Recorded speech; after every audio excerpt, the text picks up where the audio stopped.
What's poppin' T Squad? It's your girl Keisha, and I'm here with tonight's All Tea, All Shade Married to Medicine reunion part 2. So we have a lot of stuff to go over tonight because the reunion part 2 was really good. It was filled with juiciness.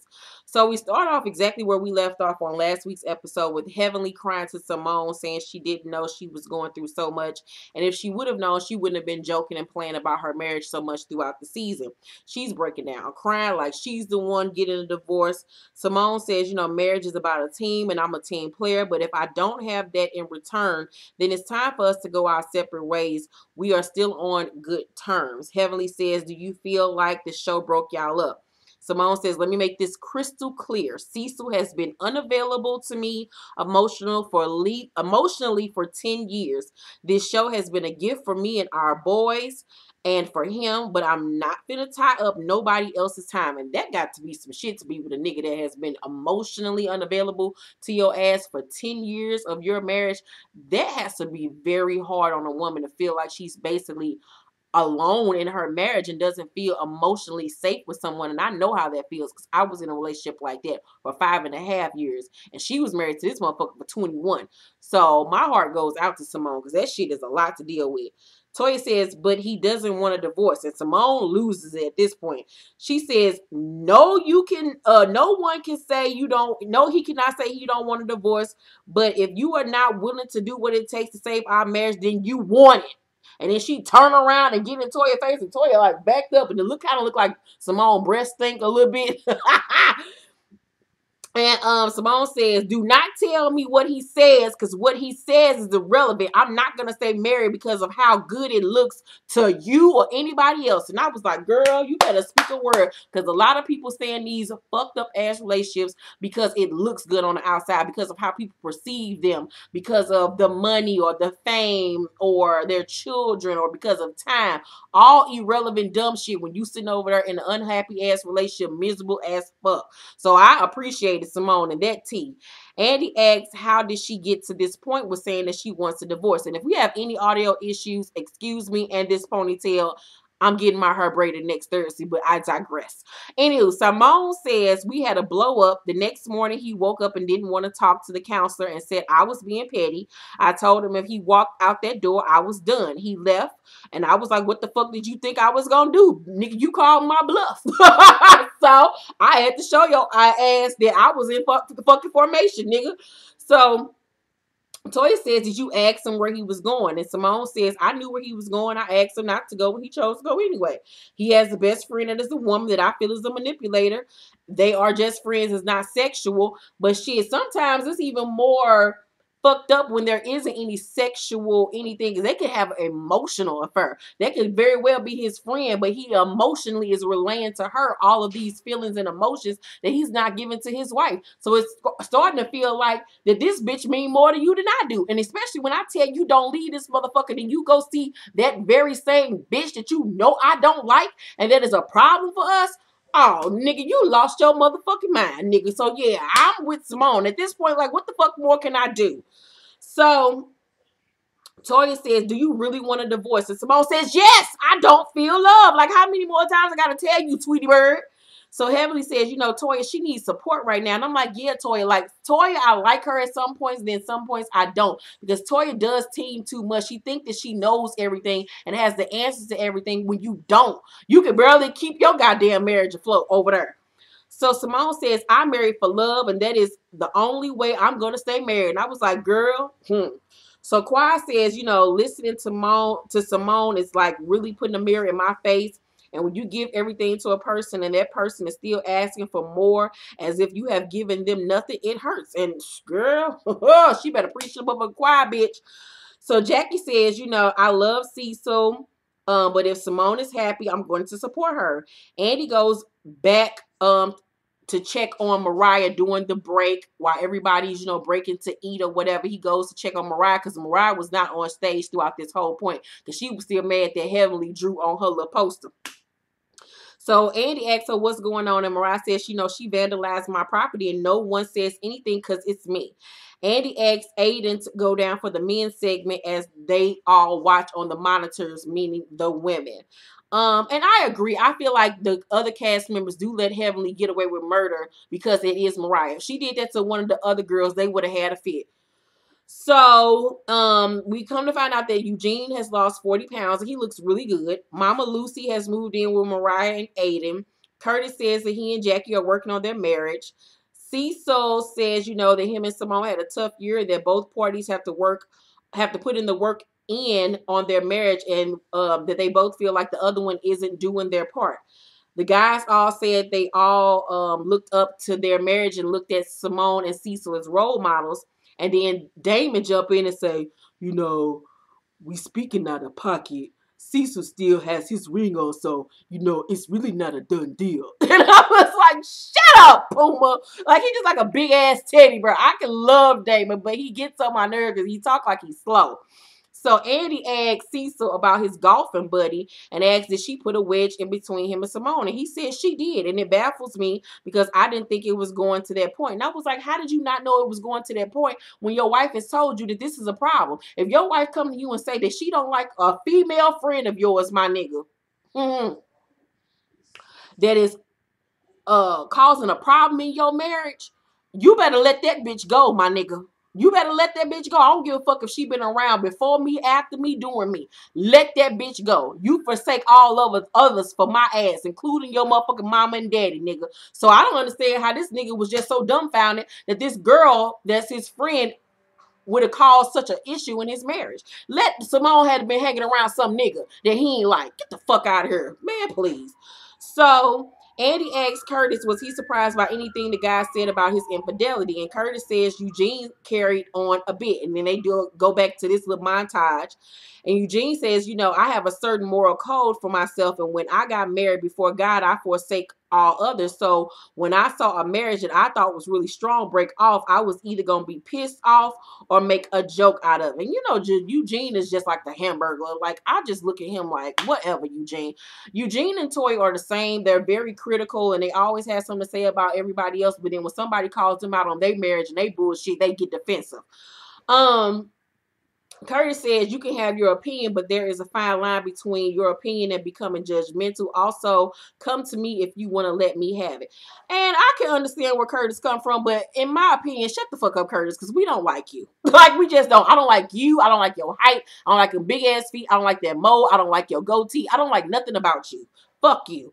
So Eugene said, I was joking though. Maybe I wasn't. I'll take ownership. I felt this is not godly. I do think you're a good guy. This is not personal. He was backtracking. He was kind of getting nervous. This nigga was stuttering all over the place. I was like, yo, little punk pussy ass Eugene.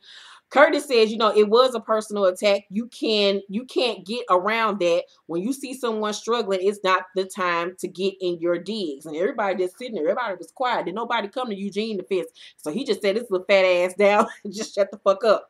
So Eugene says, he does not masturbate as much as Toya says that he does. And he says that Toya was lying about her freak level being a number 10, that is above a 5, but it ain't no damn 10. So I'm like, either Toya over here stunting for the gram, or either she just a freak and you don't bring that out of her for real.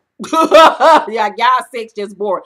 I personally don't think that Toya is sexually attracted to Eugene. I just don't see it. Like, cause I just don't.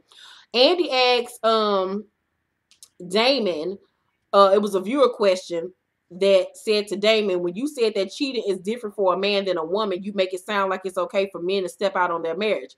And Damon says, I think a lot of us have done something in our past. I can't even do it. I'm so ignorant. A lot of us have done things that, we probably shouldn't have done. I think that most men will say, if my girl cheated, I'm done. I don't feel like that. I need to fake because I'm on TV. I love Heavenly with everything in me. So what I pray for is not that I understand it, but that it never happens. And I'm like, what the fuck are you talking about, Three Little Pigs? What are you talking about, Damon? And I'm like, so basically, nigga, you saying that if she cheated, you gonna leave her ass. And that is a double motherfucking standard. And that's why I keep on telling you, these niggas out here are savages. They can cheat on your ass every motherfucking day and expect for you to take their ugly asses back. But then you fuck up one time and they want to leave you. Man, get your fat ass on somewhere, Fat Albert. So Andy say if she cheated, you would be done. And Damon say, at this point, I probably would. But then again, I love her, man. I love her to the point where I could say that, but if it actually happened, I don't know if I would want my life would be without her. No, it's like, just shut up. You better hope she ain't cheating on you, dummy. So, damn, I'd have lost my damn space making fun of this nigga. Mariah and her husband then joined the ladies. Mariah and all the husbands then joined the ladies back on stage. They bring up the whole heavily marking on her little poster and heavily thinks that the thing between them is blown out of proportion, and she didn't think it was a big deal. Now, this is what I need Heavily to stop doing. Every time she does something, she thinks that it's funny and that it wasn't a big deal. It ain't gonna be a big deal until one of these hoes slap you in your fucking dick mouth. And so somebody slap you in them dick sucking lips of yours, you gonna stop thinking that shit is a game and that it's funny. Heavily irks my ass most of the time. Some of the shit that Heavily does is funny to me. It gives me life, but the majority of the time Heavily irks my ass because she does team too much and she pushes people. And I want somebody to whoop her old ass because she always somebody. And Mariah just needs to slap her in the motherfucking mouth. Catch that bitch around Georgia when the cameras is down and whoop her ass. Simple. Plain and simple. You won't have no more problems out of her. So Mariah says, this is what we not going to do. We not going to let you take this show to the gutter. And Simone says to imply we are supporting any moves anybody makes is foul. And Mariah says, I just need you to tell her she's wrong. So Jackie turns to Heavenly and says, you're wrong. And I was like, girl, whatever. Andy says, how on earth did you think you were going to get away with it? I think this is a viewer question that Andy asked Curtis. So the viewer question was, how on earth did you think you were going to get away with cheating? I think you wanted to get caught. And Curtis says, I wasn't thinking, and I am fortunate that my wife is hanging in there. Jackie says she's working on rebuilding her trust with him, and it's hard to get over it with social media and patients constantly reminding her. She says that he's back in the bedroom with her and that they have taken divorce off the table. Quad on her marriage, she says it's pretty much the same. She says she would love for her husband to find value in her, respect and honor her, and she wants to basically feel appreciated. I'm feeling really unappreciated. Y'all remember Cherish? Oh, they song Love Sick, got me love sick, love sick. You can tell, you can hear me laughing. That's my shit. Sleep now, baby, and the next will be the same. You got your pain and then nothing. That's my shit. Anyway, check out Cherish, Unappreciated, and Love Sick. Thank me later. So Gregory says, I appreciate her and I try to show her, but it's like a moving target. She said I wasn't into material things, so I stepped up and spent 50 stacks on the range, and then that Hugh blow on her wrist with diamonds. I put 10 stacks on that, and everything once again is materialistic with this goofy looking ass nigga. And Andy points that out. And Mariah says, but he don't mean no harm. And Quiet look at her like, bitch, shut the fuck up. This is not your segment. And so Gregory's Andy say, what do you want from Quad? And he says fun. We used to kick it. We used to have fun, especially when we used to hang around with Mariah and Aiden all the time. We used to kick it and have fun. I want that back. He says, I want to have Sunday dinners with some kids. This man want kids and he want a family. And Gregory the type of motherfucker that want a bitch that's gonna tell that he can say jump and that bitch say hi. That's the type of relationship he want. He don't want no opinionated ass bitch like Quad. It's just simply not going to happen. He wants a woman that's going to worship the ground he walks on and have his dinner ready, suck his dick and fuck him. Don't question him about shit he got going on. Give him some kids. Be a home body. Be a home wife. And that's it. He wants somebody that's going to look at him and be like, oh my God, you are the best thing since sliced bread. And in their relationship, Quad is that bitch. She knows she cute. She knows she got a body. She knows she young. And she can get another nigga. She don't glorify this nigga like I can't do no better. He was a come up for her. A stepping stone. So their relationship was doomed from the start. They were never going to work out. Never, ever, ever, ever, ever. They need to just divorce and leave each other the fuck alone. Andy asks Quad, so you hold the child thing over his head. She says, I want a child, but there is no way we're going to be able to able to under this matrimony. Eugene says, you know, I was confused about what you wanted. I didn't know what you meant when you kept on saying, you know, what was your qualms with your marriage? Quad says, when I got my husband's office together, he told me I had this amount of time to get it together. I did it. I handled everything from top to bottom. And Gregory says, no, I did a lot. And Quad says, see, he never gives me anything. And I will say that once again, he does not give that girl any credit for anything she does. She starts going off and crying and says how she was stressed out from doing X, Y, and Z, and that she had a goal to complete a task for her husband like he asked her to. And he said, well, I have a goal to have a family, and you have my phone blocked. And she said, you know, I try to prevent arguments. I will pick up the phone and my husband yells and screams at me and then hangs up on me, and I have asked him not to do so. So let me make the job easier for you so you don't have to hang up in my face. I'm going to put you on block for a while because apparently you don't want to talk to me anyway. And I was like, girl, that's some shit I do. Like, you're not going to sit up here and disrespect me and hang up on me and shit. It's not going to happen. So I'll block your ass too. So Mariah says Quad really doesn't want to hear what I have to say, but from the outside looking in, it's all about you. You got to listen to him too, Quad. Quad says, but he doesn't understand that the marriage is a partnership. I have completely shut down. Andy says, from a viewer question, it says, whenever Gregory touches you, you pushes him away. Let's be honest, you don't like this man. Gregory in the back shaking his head like, nope, she don't. Quad says,